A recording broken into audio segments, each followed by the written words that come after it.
부모님이 연로하시다 보니까 신경 쓰이는 일이 꽤 많습니다. 서울에 와서 제가 다짐한 것 중에 하나가 다른 것은 못해도 부모님 정기 검진 병원 가실 때는 직접 차로 모셔야겠구나 제가 생각했습니다. 지난 목요일 이것저것 두 분 진단서를 떼야 할 일이 있어서 병원 두 군데를 다녀왔는데 예상한 시간보다 훨씬 더 걸리더라고요. 저 서울대학병원 이렇게 다녀왔는데 아이고 뭐 그렇게 필요한 서류와 왔다 갔다 해야 할 일이 많은지 젊은 저도 힘든데 어르신들이 이런 일들을 직접 한다는 것은 거의 불가능에 가깝다고 느껴졌습니다. 그리고 서울의 이 교통체증은 왜 그렇게 심한지 도로에서 보내는 시간이 너무 아까웠고 몸은 녹초가 되었습니다. 그러면서 여러분들 생각, 서울로 성도님들, 특히 멀리서 오시는 분들 생각이 많이 났어요. 아, 이런 일상들을 보내시고 교회에 오시는구나 생각하니 성도님들의 발걸음 하나하나가 너무나 귀하게 느껴졌습니다. 특히 며느리로서 양가 부모님 대소사 챙겨드리고 교회에서도 섬김 봉사를 하시는 여성 성도님들을 위한 기도가 저절로 나오더라고요. 그리고 교회는 이런 무명의 영웅들의 땀과 헌신과 섬김으로 세워지는구나 다시 한번 생각하게 되었습니다. 지난주까지 우리는 바울의 초기 사역에 초점을 맞추어 그의 드라마틱한 회심과 초기 사역 그리고 10여 년여의 광야학교 기간 등을 살펴보았습니다. 오늘 본문에는 다시 베드로의 사역이 소개되고 있어요. 톰 라이트 목사님은 본문의 장면을 사울의 회심처럼 땅이 흔들리고 역사가 바뀌는 위대한 순간에서 뜨개질감과 바느질감이 가득한 이제 막 죽은 무명의 착한 여인의 가난한 작은 다락방으로 순간 이동했다라고 표현했습니다. 그러니까 바울의 회심은 영화로 봐도 완전히 극적인 그런 하이라이트 그런 장면 같은데 무명의 다비다라는 여인의 죽음의 그 다락방 그런 쪽으로 장면이 확 바뀌었다는 것이죠. 세상적으로 보면 너무나도 중요한 장면에서 그냥 이런 일상에 그냥 우리네 일어날 수 있는 그런 장면으로 오늘 본문에 나오는 애니야, 다비다 등의 인물은 이름은 소개되어 있지만 바울에 비하면 완전히 무명이죠. 누가가 사도행전에서 소개해 주지 않았다면 이 세상에 존재했는지도 후대 우리들이 알 수 없는 이후 성경에 한 번도 등장하지 않는 그런 인물들이에요. 특히 애니아라는 이름의 의미는 찬양하다라는 뜻이 있거든요. 그런데 그 이름 자체가 정말 흔하디 흔한 헬라식 이름이었습니다. 우리나라로 치면 뭐 철수, 영희 뭐 이런 것처럼 이렇게 흔한 이름 중에 하나였어요. 그런데 왜 누가는 애니아, 다비다 같은 무명의 인물들의 치유 스토리를 구태여 이렇게 소개하고 있을까요? 영화로 보면은 막 극적으로 막 그런 장면들이 계속 되니까 야 이거를 계속 이어가야 될 텐데 왜 이런 장면이 구태여 소개되었을까? 그리고 루따 요빠 지역에 병들고 죽은 사람이 비단 애니아 다비다 뿐이었을까요? 누가는 어떤 의도로 이들을 소개했을까요? 근데 중요한 단서가 있어요. 애니아 다비다를 성도라고 표현합니다. 그러니까 애니아 다비다는 무명이지만 자신의 맡은 자리에서 성실하게 빛을 밝히는 그런 암흑의 성도님의 대표격입니다. 여러분 이름 36절 우리 한번 다 같이 한번 읽어볼까요? 36절 온라인으로 들으시는 분들도 시작. 요바에 다비다라 하는 여 제자가 있으니 그 이름을 번역하면 도르가라. 선행과 구제하는 일이 심히 많더니. 여러분 사도들은요 대중 앞에서 복음을 전하고 감옥에 갇히기도 하고 기적을 행하고 많은 주목을 받고 있어요. 마치 오늘 예배 때도 저는 온라인으로도 제 역할상 주목을 받게 돼 있죠. 제가 설교를 하고 그러니까 사도행전에도 사도들이 그런 주목을 받고 있어요. 그런데 이렇게 애니아, 다비다처럼 이름도 없이 빛도 없이 자신의 맡겨진 소명을 성실히 감당하고 있는 성도들에 의해 초대교회는 든든히 세워져 가고 있음을 누가는 강조하고 있는 것입니다. 이렇듯 남들이 보기에는 작아 보이고 일상적인 일처럼 보여도 내가 처한 환경에서 내가 할 수 있는 일부터 묵묵히 감당하는 그 섬김을 하나님은 정말 귀하게 여기세요. 오늘 여러분이 섬기셨던 것처럼. 저는 최근 성도님들의 일상 그리고 교회 안에 무명의 영웅들의 소중함을 점점 더 깊게 깨닫고 있습니다. 지난주 읽은 이정일 목사님의 문학은 어떻게 신앙을 더 깊게 만드는가라는 책에서도 비슷한 깨달음을 얻었어요. 타인을 위한 공간이라는 글이 있는데 한번 잘 들어보세요. 영국 소설가 이언 맥큐언의 속죄라는 글을 읽다 보면 이런 문장이 나온다. 요즘 같은 때 죄란 과연 무엇인가? 별 의미가 없다. 누구나 다 유죄이기도 하고 무죄이기도 했다. 우리는 매일 서로의 죄를 목격하면서 살고 있다. 아무도 죽이지 않았다고? 그렇다면 죽게 내버려 둔 적도 없는가? 얼마나 많은 사람들을 당신은 죽게 내버려 두었는가? 문학은 나의 생각을 자극하여 우리 안에 타자가 머물 공간을 만든다. 우리는 대형 사고라든지 그런 소식들을 들을 때 특히 우리 어른들은 이 기성세대의 잘못된 관습이나 그런 거에 직간접적으로 다 참여한 거잖아요. 근데 그거를 그냥 나와 상관없는 일로 여기곤 하는데 문학이라는 것은 한 사람의 아픔을 포커스로 해서 그것들을 세심하게 기록하기 때문에 타자를 향한 마음이 문학을 읽으면서 열려진다는 것이죠. 계속해서 이렇게 글을 썼어요. 작가는 사회적 약자들의 삶을 서사로 만들어 들려준다. 작가의 이야기를 따라가다 보면 독자는 점점 이들을 향한 내면의 공간이 넓어지고 있음을 느끼게 되는데 이것은 다윗이 전쟁에 나가 혁혁한 공로를 이룬 자나 주둔지에 남아 짐을 지킨 자들에게 동일한 상급을 준 것과 또 이어진다. 문학에서는 이웃을 위한 공간을 우리 안에 만들기 위해 소수자, 약자, 복제인간, 억압 같은 것들을 다룬다. 그렇습니다. 성숙은 확장된 자아감이죠. 한 인생도 허투루 보면 안 됩니다. 아무리 어린아이라도 세상에서는 주목받지 못하는 존재라도 저마다의 인생의 스토리가 있고 창조주 하나님께는 눈에 넣어도 안 아픈 손바닥에 이름을 새긴 세상에 너만 보이는 것 같다고 말씀하시는 그런 소중한 존재들입니다. 교회도 여러분 한 분 한 분이 너무도 소중하죠. 어떤 상황에서도 묵묵히 자신의 자리를 밝히는 그런 분들로 인해 교회는 든든히 세워져 가는 줄 믿습니다. 물론 오늘 본문의 사역을 사도행전 전체 흐름의 큰 틀에서 보면 다음과 같죠. 사도행전 전체의 스토리는 사도행전 1장 8절의 비전이 성취되는 과정입니다. 이 중 8에서 12장은 지리적으로는 복음이 예루살렘을 넘어 유대, 사마리아, 수리아, 안디옥까지 확장되는 과정을 보도하고 있죠. 복음 전파의 대상의 관점에서는 유대인 전도에서 본격적인 이방인 선교로 전환하기 위한 과도기적 단계임을 보여주고 있습니다. 오늘 본문은 이러한 8에서 12장까지 이어지는 1년 기사의 연속 부분으로서 사도 베드로의 사역을 중심으로 하여 루따, 요빠 등 팔레스틴 서부 해안 지역으로 복음이 확장 전파되는 과정을 보도하고 있습니다. 거시적 관점에서 큰 틀에서 보면요. 그러나 서두에서 밝혔듯이 오늘 본문은 사도행전 큰 틀에서만 볼 때는 지나치기 쉬운 교회 안에 무명의 영웅들 및 소박하고 반복되는 일상의 소중함을 깨닫게 해줍니다. 이런 통합적 관점에서 오늘 본문이 준 세 가지의 깨달음을 나누고자 합니다.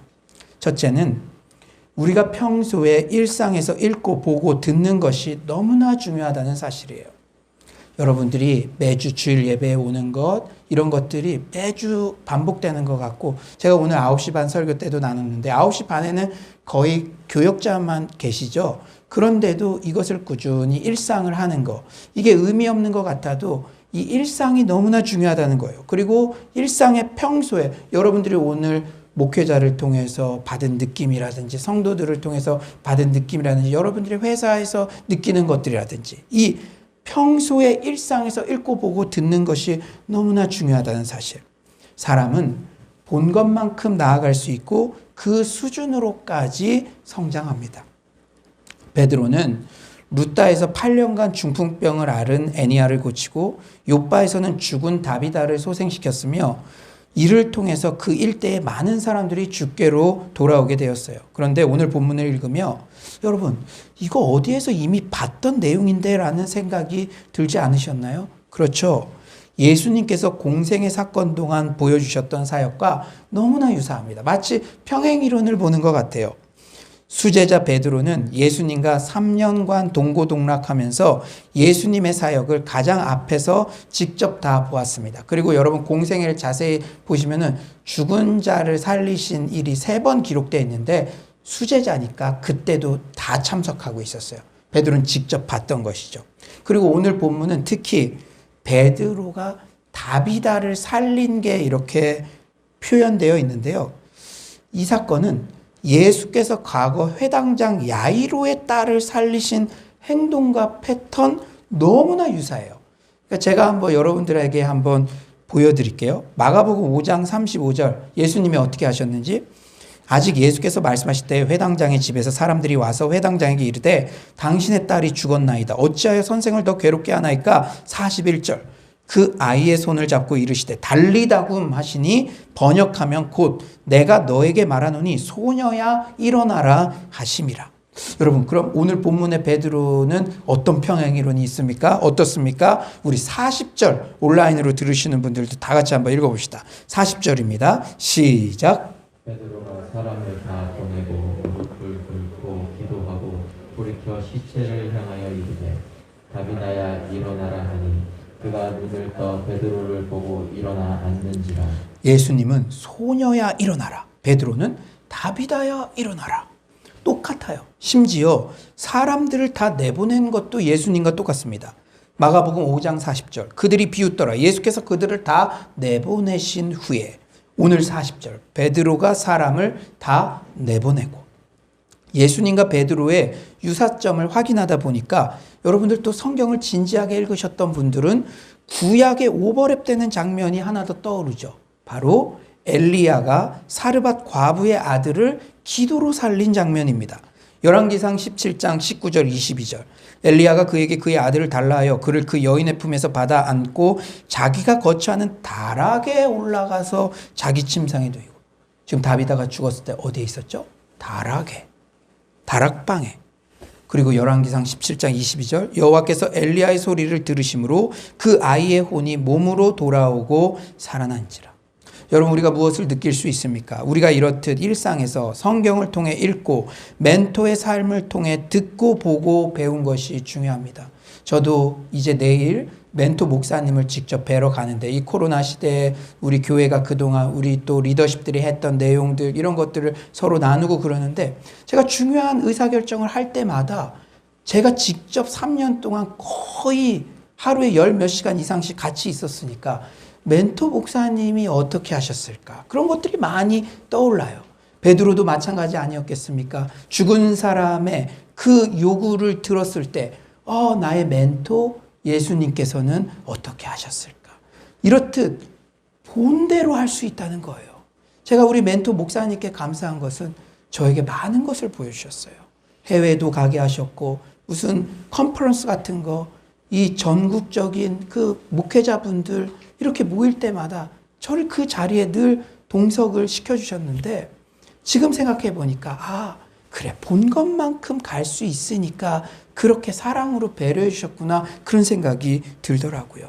사랑하는 여러분, 베드로 사역을 하면서 결정적인 순간마다 예수님은 어떻게 하셨지?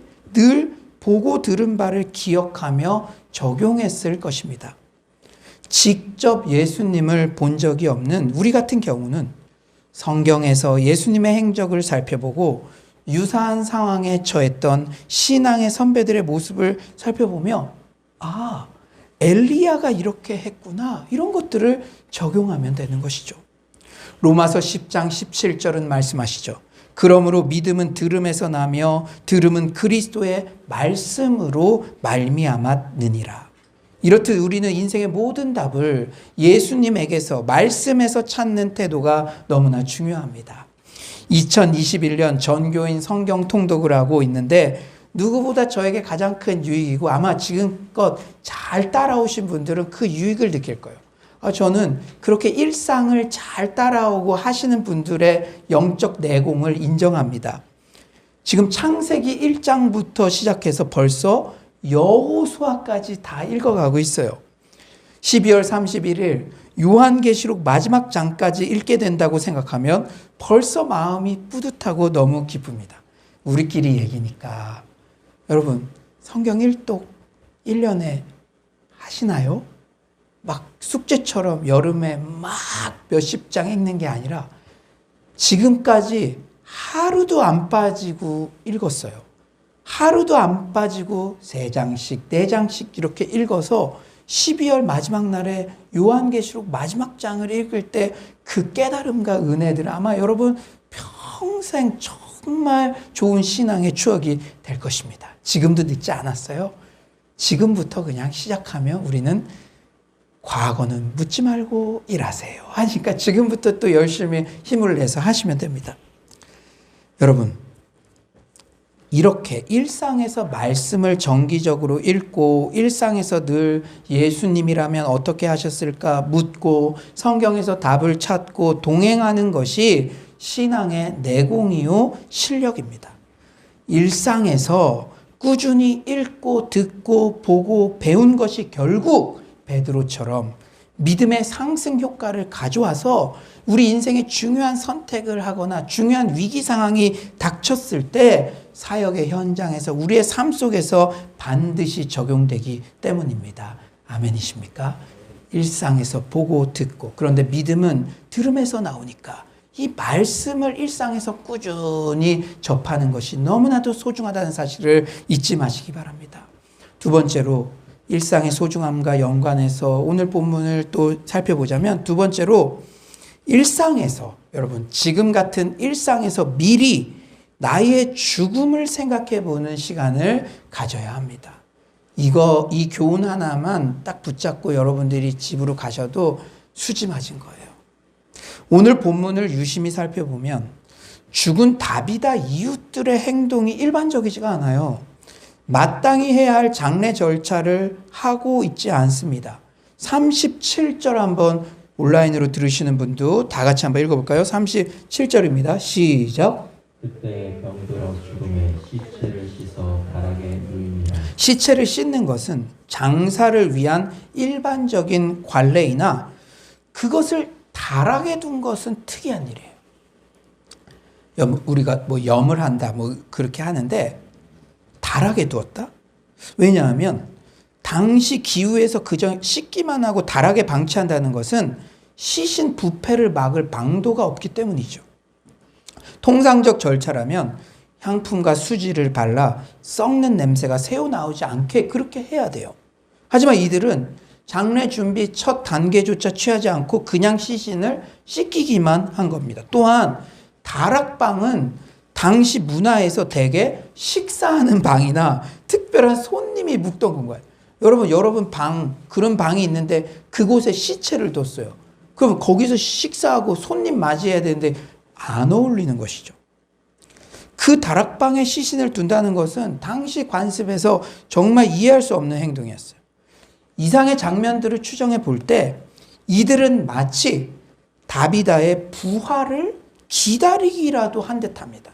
다시 살아날 것을 기대라도 한 듯해요. 우리 38절 한번 다 같이 한번 읽어볼까요? 38절입니다. 시작. 듣다가 루가에서 가까운지라 제자들이 베드로가 거기 있음을 듣고 두 사람을 보내어 지체 말고 와달라고 간청하여.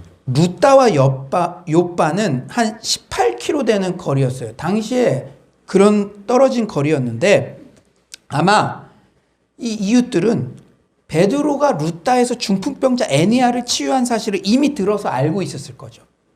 그래서 능력 있는 사도 베드로가 와서 기적을 베풀기를 바랬을 거예요. 지푸라기라도 잡는 심정으로. 그런데 저는 이 본문을 유심히 살펴보면서 모든 사람들의 소생을 그렇게 바랄까?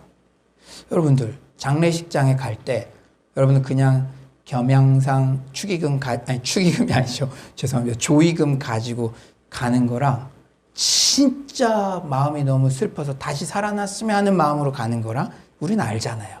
느낌이 다른 게. 그러니까 이웃들이 다비다의 죽음을 인정하기 싫었던 더 큰 이유는 마침 사도 베드로가 옆 동네에 있어서라기보다는 정말 존경하고 좋아하는 사람이었기 때문이겠죠. 장례식장을 가면 분위기가 다 다릅니다. 정말 고인의 죽음을 안타까워하며 찐으로 아쉬움과 존경을 표하는 그런 분위기가 있는가 하면 물론 죽음은 다 안타깝지만 그런 말도 하잖아요. 장례식장이 인생의 성적표다. 왠지 그래도 뭐 그냥 잘 가셨어 이렇게 말은 안 하지만 그런 분위기가 있는 것 같은 그런 여운을 남기는 장례식장 분위기가 있는 것도 사실입니다. 그런데 다비다는 정말 존경받는 사람이었죠. 36절에 이렇게 말씀하세요. 요바에 다비다라는 여제자가 있으니 그 이름을 번역하면 도르가라 선행과 구제하는 일이 심히 많더니. 다비다라는 이름은 영어로 가젤이라 그러죠. 즉 양의 종류 중 영양. 그래서 영양은 빨리 달리고 품위가 있어 은혜로움 혹은 아름다움의 상징이 되었습니다. 근데 그녀는 이런 이름값을 잘했어요. 자신의 이러한 이름 뜻과 같이 누구보다도 선행과 구제에 헌신적이었던 아름다운 신성을 가진 여성이었습니다. 그러니 이웃들이 그를 진정으로 떠나보내기 싫었고 베드로가 오자 진정으로 나오는 깊은 슬픔을 표현해요. 39절 한번 읽어봅시다. 39절 시작.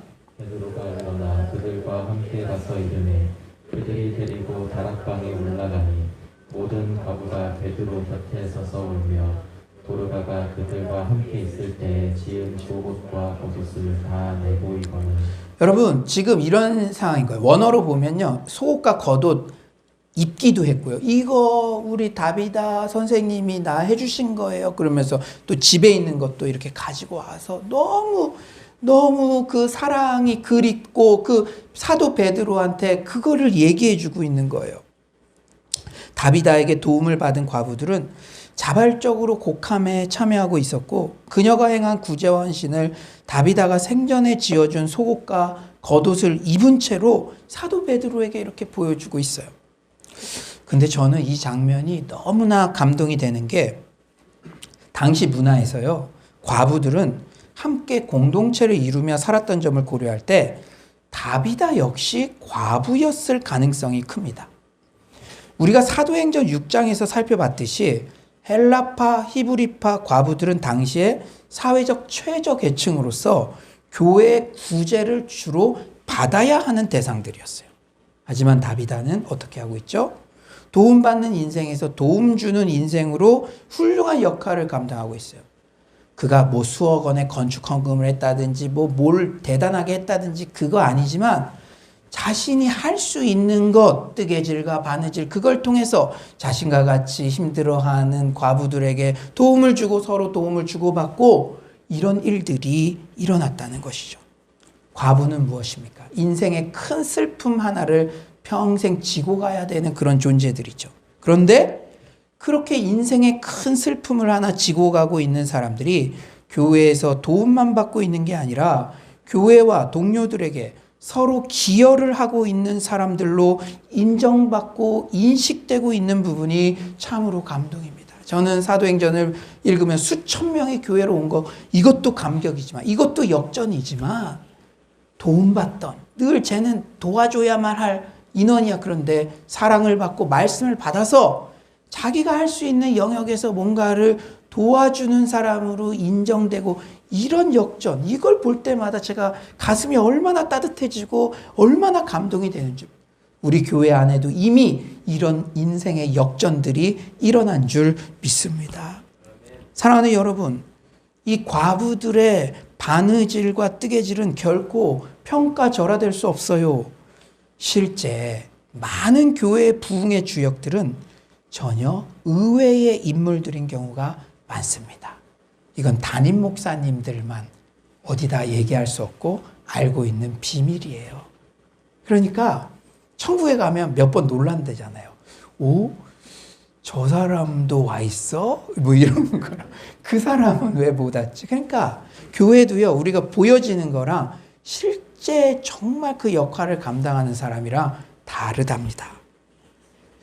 교회 건축도 특정한 유력자가 아니라 무명의 영웅들의 정성을 다한 헌신이 모여서 이루어진 게 대부분이에요. 또한 기력이 다 쇠해서 나는 기도밖에 할 수 있는 게 없다고 수줍게 고백하시는 기도의 어머니들이야말로 영적으로 볼 때 교회에서 가장 중요한 분들입니다. 아멘이십니까? 여러분들이 여러분의 골방에서, 그리고 또 이 서울로 교회에 처음으로 새벽기도 제가 부임해서 세팅됐을 때 그 한 분, 이 자리를 지키고 교회를 위해 기도한, 그게 교회의 제일 중요한 거라는 거예요. 아무튼 다비다는 주변 사람들에게 이렇게 존경과 사랑을 한 몸에 받는 인물이었어요. 이 땅에서의 만남을 조금이라도 연장하고 싶은, 그래서 정상적 장례 절차도 하고 싶지 않은, 이미 죽은 절대 절망의 상황에서도 기적을 그 사람에게는 좀 이루어졌으면 하고 바라고 또 바랄 수밖에 없는 그런 사람이었습니다. 우매자는 그 마음이 결혼식장에 있지만 지혜자는 그 마음이 장례식장에 있다는 말이 있죠. 진짜 지혜로운 사람은 나의 장례식장을 한번 생각해 봐야 되죠.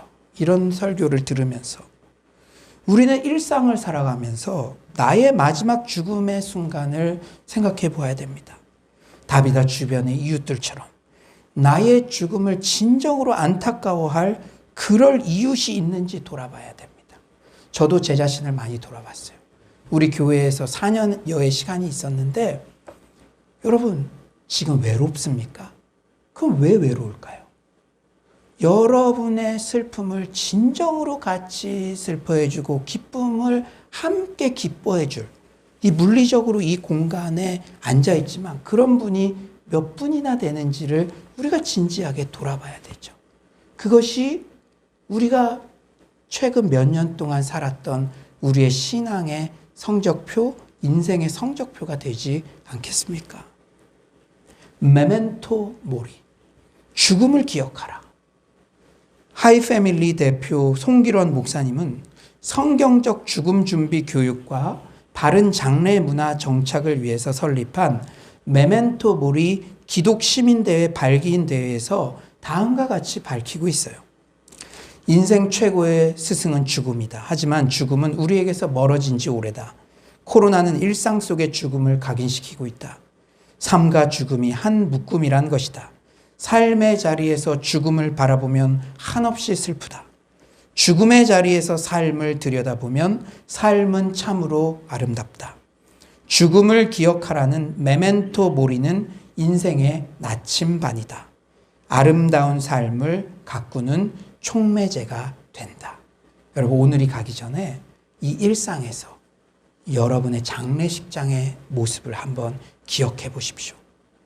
내일 내가 일상에서 만나는 사람들을 어떻게 대해야 되는지, 그들에게 어떤 표정을 지어야 되는지, 어떤 매너로 그들을 대해야 되는지 그 기준이 정해질 줄 믿습니다. 세 번째로, 나의 일상은 하나님의 빅픽처 안에 있다는 사실을 명심해야 돼요. 오늘 부제가 한 폭의 그림으로 인생을 보는 눈이라고 했죠. 여러분의 인생, 한 폭의 그림으로 인생 전체를 보는 눈이 필요합니다. 자칫 잘못하면 일상은 지루해 보여요. 무슨 의미가 있을까? 이런 반복된 루틴이 뭘까? 나만 이렇게 지루할까? 하는 생각이 들 때도 있죠. 아이고, 이거 뭐 알아주는 사람도 없는데 이거 그냥 하지 말자. 이렇게 생각할 수도 있어요. 제가 진짜 부끄럽지만 지난 금요일에 아내와 이렇게 새벽 기도 이렇게 가면서 아내에게 제가 그때 그런 말 하면 안 되는데, 왜냐하면 설교하기 전에 그런 말 하면 안 되는데, 만 3년을 거의 하루도 빠짐없이 새벽 기도를 섬겼는데 나와 우리 가정과 교회에 이게 어떤 의미가 있었을까? 진짜 해본 사람은 압니다. 코로나가 와가지고 이 지역 분들도 잘 못 오시니까 진짜 5개월마다 한 분씩 왔을 때 그때 그 마음은 어떻게 설명이 안 돼요. 천국에 가서 예수님한테 얘기하려고요. 근데 제가 또 이렇게 그런 상황을 보면서 아내한테 그런 얘기 해서는 안 되는데 그런 얘기를 제가 했어요. 나와 우리 가정과 교회에 어떤 의미가 있었을까? 정답은 모르죠. 정답은 모르죠. 왜 그렇게 될 만했다고 생각했다가 코로나가 왔는지. 정답은 잘 모르죠. 애써 유익과 열매를 의미 부여할 필요도 없습니다. 여러분, 답 없는 세상을 살아가면서 너무 쉽게 답을 찾으려고 하지 마시고 주변 사람에게 너무 쉽게 그게 답이다라고 얘기하지 마세요. 그건 또 다른 고통이 될 수 있고 폭력이 될 수 있습니다. 저도 잘 모르는 상황들이 많아요. 하지만 분명한 것은 우리의 반복된 일상도 우리 스스로는 혹 해석이 잘 되지 않더라도 하나님의 빅픽처 안에 있다는 사실입니다. 그런 면에서 오늘 본문의 마지막 절은 너무나 중요해요. 우리 43절 한번 다 같이 한번 읽어봅시다. 43절입니다. 43절 시작. 베드로가 요파에 여러 날 있어 시몬이라 하는 무두장의 집에서 머무니라. 우리는 이미 사도행전 스토리를 알고 있으니까 이후 어떤 상황이 전개되는지 다 알죠. 베드로가 바로 이 요빠의 무두장의 시몬의 집에 있을 때 환상을 보고 이방인 고넬료의 초청에 응하고 하나님의 구원이 이방인에게도 조건 없이 임하는 혁명적 체험을 하게 됩니다. 완전히 사도행전 흐름에서 어쩌면 가장 중요한 전환점 되는 그 사건이 이 이후에 벌어져요. 사실 베드로가 무두장이 시몬의 집에 거했다는 사실은 이방인인 고넬료 개종 사건의 주제와 간접적으로 연결시켜주는 일종의 복선의 역할을 합니다. 그래서 구태여 시몬이라 하는 무두장이의 집에 머물렀다고 구체적 이름과 직업을 밝힌 거예요. 왜 그렇습니까? 무두장이는 그 직업이 가죽을 무두질하는 사람으로서 죽은 동물과 일상적으로 접촉해야 되는 직업. 그러니까 유대 법상 부정한 직업으로 여겨졌죠. 피를 가까이 하니까, 시체를 가까이 하니까. 그럼에도 베드로가 무두장이, 예전 성경엔 피장의 집에 거하였다는 것은 그가 유대인들의 전통적인 정결 예법의 틀에서 점점 벗어나고 있음을 시사해주고 있는 거예요. 베드로가 요빠에 처음 갔을 때 이방인 구원 같은 이런 혁명적인 일을 상상이나 할 수 있었을까요? 베드로는 그저 복음을 전하고 병든 자를 치유하는 자신의 사역에 충실했습니다. 마치 새벽 기도를 그냥 충실하게 그 자리를 지키는 것처럼 베드로도 그렇게 요빠에 온 거예요. 화려한 스포트라이트를 받는 권위자 유명인들과의 만남을 추구하는 게 아니라 그저 일상에서 만나는 애니야, 다비다 같은 사람들에게 충실하게 자신의 사역을 감당했죠. 애니야, 다비다 또한 그저 일상에서 자신이 맡은 본분, 뜨개질하고 주변 과부 몇 명 섬기고 이런 일들, 이 본분을 충실히 감당하는 그런 사람들이었습니다. 그러나 이 모든 주목받지도 자극적이지도 않고 때로는 지루함, 이 일상도 모두 하나님의 빅픽처 안에 있다는 사실을 잊지 맙시다. 여러분, 코로나19의 지루한 이 기간들을 하면서 언제까지 내가 이거 해야 되나? 디프레스된 분은 안 계십니까? 이게 나에게 지금 어떤 의미가 있냐? 언제 회복되겠냐? 하지만 그 일상이 하나님의 빅픽처 안에 있다는 사실을 신뢰하시기 바랍니다. 우리는 코로나19로 잠시 멈춤과 내면 성찰, 본질 집중 등을 어느 때보다 요구받고 있어요. 그런데 이때 기회로 삼으세요. 어떤 기회? 레마의 말씀을 받는 기회, 검증된 말씀이 새겨지는 기회. 로마서 8장 28절.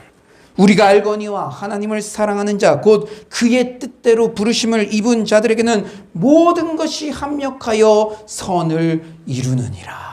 아멘. 코로나19로 화요 집회가 어려우니까 온라인으로 성경 공부를 했는데 또 다 여름 수련회를 갈 수 없으니까 삼겹줄 리더들 교육해서 또 5위 코스 모임 했는데 예수를 모르던 친구가 영접하고 하나님을 의식하면서 살고 가고 우리 다 이것을 잊지 않았으면 좋겠습니다. 고백하고 그 시작점에서는 우리가 그런 것들을 상상할 수 없었지만 한 영혼이 돌아오는 걸 전보다 기쁘게 여기시는 그 주님의 시각에서 본다면 합력해서 선을 지금도 이루고 가시는 줄 믿습니다. 이제 말씀을 정리하겠어요. 저는 목회의 본질을 생각할 때마다 목회자의 목회자라고 불리는 고 유진 피터슨 목사님의 자서전을 읽곤 합니다. 그런데 유진 목사님이 심각한 목회적 슬럼프를 겪었을 때가 있었어요. 근데 그때 한 주에 2시간씩 만나는 도스토옙스키 고전 소설들이 자신을 살렸다라고 표현하는 대목에 눈이 갔습니다. 사역자들도 슬럼프 아닌 슬럼프 있겠죠. 인간의 육체의 몸을 입고 있으니까. 그래서 저도 이렇게 집중해서 봤는데 도스토옙스키의 소설, 여러분 이미 다 읽었겠지만 죄와 벌, 까리바조프 형제들, 이런 것을 매주 만나면서 회복을 경험했다는 거예요. 그래서 저는 처음에 철야기도 성경 통독이 아니라 웬 고전 소설, 목회자의 목회자 맞아? 이렇게 제가 이렇게 생각하기도 했는데 처음에는 의아했지만 곰곰이 생각해 보니까 여러분 목회자가 언제쯤 디프레스 될 때가 있겠습니까? 사람이니까 해도 열매가 안 보이는 것 같고 또 이렇게 오히려 사람들이 떠나가기도 하고 그럴 때 그런 마음이 들지 않겠습니까? 유진 피터슨 목사님도 그런 때가 있었겠죠. 그런데 그분이 왜 고전 소설을 읽으면서 회복됐을까? 그런 것들을 제가 물으면서 읽는 중에 이런 생각이 들더라고요. 문학 작품을 읽으며 의미 없어 보이는 일상들이 의미를 갖게 되며 병풍처럼 배경처럼 보였던 주변 무명의 사람들이 실제로는 얼마나 중요하고 존귀한 인생들인지 소위 한 영혼의 소중함을 깨우치면서 유진 목사님께 회복이 일어나지 않았을까 조심스럽게 고개를 끄덕이게 되었습니다. 오늘 설교를 통해 우리에게도 주변의 암흑의 사람들 그리고 우리 일상이 얼마나 중요한지 깨닫게 되는 은혜가 있기를 소망합니다. 우리가 일상에서 보고 듣고 배우는 그것이 정말 중요해요. 특히 리더는 우리가 보고 듣고 배운 곳까지 우리의 자녀들을 사랑방원들을 팔로워들을 데려갈 수 있습니다. 컴패션 그로잉 요이 제가 이렇게 1년을 기도하고 강조하는 건 컨텐츠가 너무 좋기 때문이에요. 저희 아이들도 학년 좀 높아도 배우게 하고 싶습니다. 왜냐? 그 아이들이 어렸을 때 듣고 보고 배운 것대로 할 수 있는 거니까. 사랑하는 여러분, 매사에 주님에게서 말씀에서 답을 찾아 적용하는 우리 모두가 되기를 소망합니다. 일상을 바쁘게 살아가는 동안에도 메멘토 모리, 죽음을 기억합시다. 나의 장례식장에서 나의 죽음을 진정으로 애도하며 아쉬워할 동료들이 있는지 일상을 점검해 봅시다. 마지막으로 내가 보기에 의미 없어 보이는 지루한 일상의 반복일지라도 그 모든 것이 하나님의 빅픽처 안에서 합력하여 선을 이룬다는 사실을 확신하며 다비드처럼 베드로처럼 까르페 디엠, 여러분 오늘 2가지 기억하고 갔으면 좋겠어요. 메멘토 모리, 까르페 디엠, 일상에 충실한 삶을 살아가는 서울로의 모든 성도님들 되시기를 간절히 축원합니다.